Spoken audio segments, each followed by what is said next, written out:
Hello అండి, అందరికీ నమస్తే. ఈరోజు మీకు కొత్తిమీర నిల్వ పచ్చడి అయితే చేసి చూపిస్తానండి.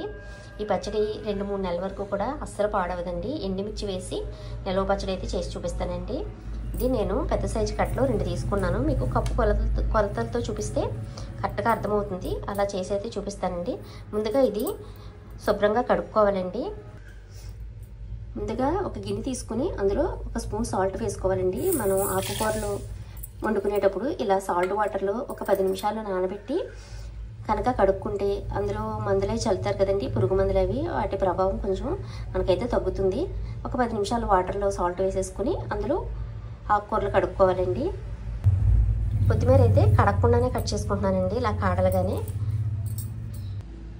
కొత్తిమీర అయితే కట్ చేయకుండానే కడుగుతున్నానండి. మనకి ఇలా కడుక్కోవడం వల్ల మనకు కడిగేటప్పుడు ఈజీగా ఉంటుంది. కడిగేసిన తర్వాత ఇప్పుడు మనం ముక్కల కింద కట్ చేసుకోవచ్చు. కొత్తిమీర అంతా కూడా ఆ వాటర్లో వేసేసి ఒక 10 నిమిషాలు అలా వదిలేయాలండి.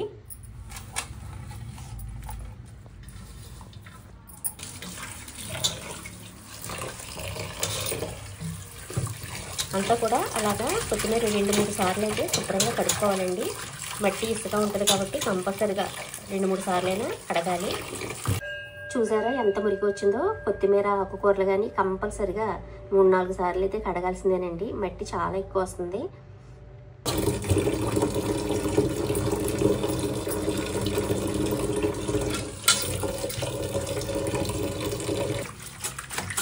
కొద్దిగా లోతుగా ఉన్న గిన్నె తీసుకుని వాటర్ పట్టుకుంటే కడగడానికి ఈజీగా ఉంటుందండి. మనం ముక్కలు కట్ చేసుకుంటే కనుక ఇంత ఈజీగా కడగలేము. చిన్న చిన్న ముక్కలు కదా, చేతికి సరిగ్గా రావు అనమాట.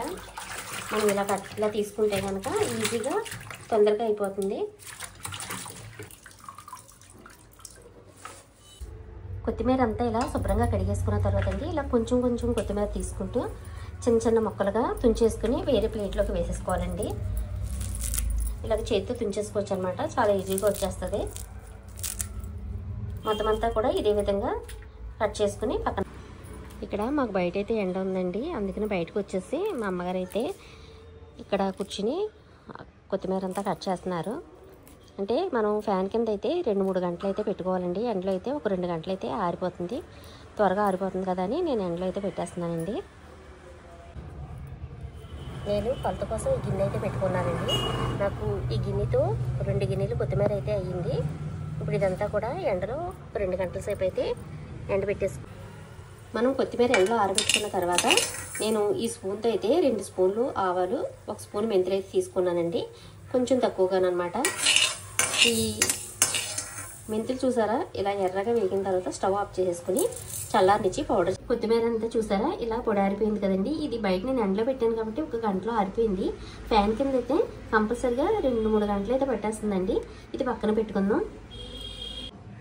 ఇది చింతపండు అండి. ఈ నీళ్ళన్నీ తీసుకుని సుమారు ఒక 50 గ్రాములు అయితే చింతపండు ఉంటుందండి. ఇది ఇలా మనం చేతితో పట్టుకుంటే ఇలా గుప్పెడితో అయ్యేలాగా తీసుకోవాలండి చింతపండు. ఇది నీళ్లు వేడిగా మరిగించుకోవాలండి. మరిగించిన వేడి నీళ్ళలోనే ఈ చింతపండు వేసుకోవాలి. చింతపండు వేసి నాననివ్వాలండి.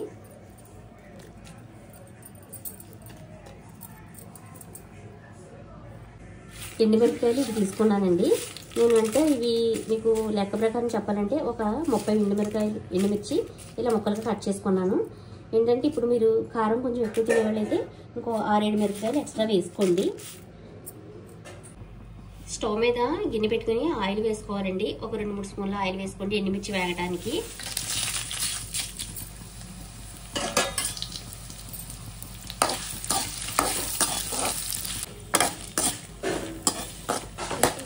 ఎండుమిర్చి ఈ విధంగా వేగితే సరిపోతుందండి.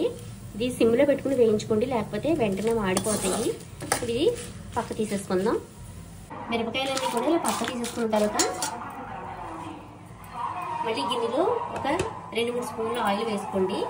ఇందులో కొత్తిమీర వేసుకుని వేగనివ్వండి.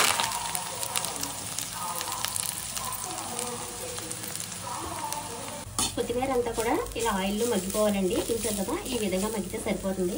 మీరు మంటని మీడియం ఫ్లేమ్లో పెట్టుకుని ఇలా మగ్గనివ్వండి. స్టవ్ అయితే ఇప్పుడు ఆఫ్ చేసుకుందాం. మిక్సీ జార్లోకి ఇలా తీసుకుని ఎండుమిర్చి అంతా వేసేసుకోవాలండి. ఎండుమిర్చిలో మిక్సీ గిన్నెలో కొంచెం సాల్ట్ వేసుకుని గ్రైండ్ చేసుకోవాలండి. ఇలా మిక్సీలో ఎండుమిర్చి ఇలా గ్రైండ్ అయిన తర్వాత ఇందులో మనం ఇందాక నానబెట్టుకున్న చింతపండు అయితే వేసుకోవాలండి.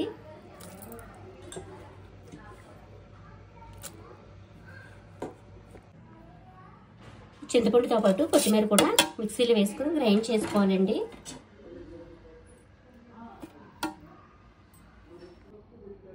కొత్తిమీరతో పాటు ఇందాక మనం గ్రైండ్ చేసుకున్న ఆవాలు మెంతుల పౌడర్ కూడా ఇందులో వేసేసుకోవాలండి. ఇప్పుడు ఇది మిక్సీ పెట్టేద్దామండి.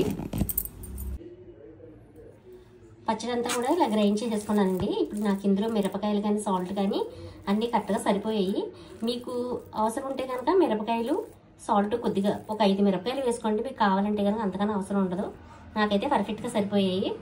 ఇప్పుడు తాలింపు వేసుకున్నామండి. ఒక 100 గ్రాముల ఆయిల్ అయితే వేసుకుంటున్నానండి తాలింపుకి. ఆవాలు, మినపప్పు, శనగపప్పు, జీలకర్ర అన్నీ కూడా వేసేసుకోవాలండి.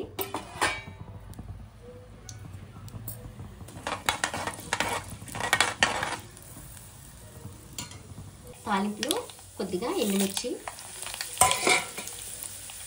కరివేపాకు, కొద్దిగా ఇంగవ వేసుకుంటున్నానండి. ఇంగవ మీకు నచ్చితే వేసుకోండి, లేకపోతే లేదండి. కొద్దిగా లాస్ట్లో చిటికెడు పసుపు.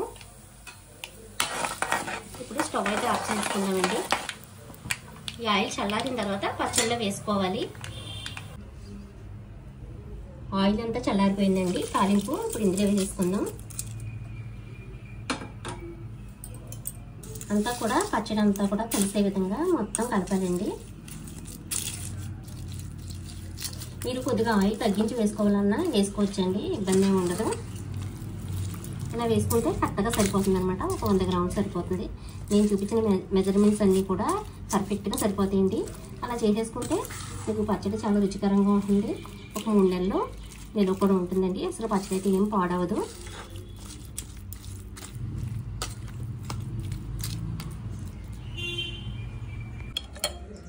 మనం పచ్చడి అంతా ఆయిల్ అంతా కలిసే విధంగా కలిపేసుకుని ఇలాగా ఏదైనా గ్లాస్ జార్లో వేసేసుకుని స్టోర్ చేసుకోండి. టేస్ట్గా ఉంటుందండి.